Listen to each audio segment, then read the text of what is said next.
Kezia.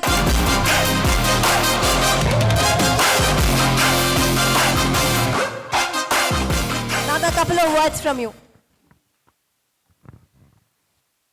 Sir, our heartfelt thanks from all of us here to you. We were not there when you first had this vision of rural ICUs. And today to see this grown into this big, large extent, this is very, very heartwarming. And nurses-kaga இந்த மாதிரி ஒரு ப்ரோக்ராமை நீங்கள் எடுத்து செஞ்சு இதை நீங்கள் செய்கிறது ரொம்ப பெரிய சந்தோஷம் because yearly once we all know we gather for Nurses Day.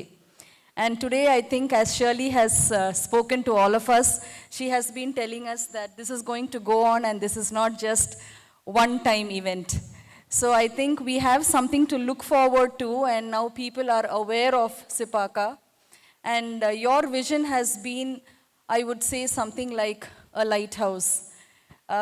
Evening when I spoke to Shirley, she said, you might have to speak, ma'am. And the first thing that came to my mind was, you have set your vision like a lighthouse, and you have been a lighthouse to many, many hospitals.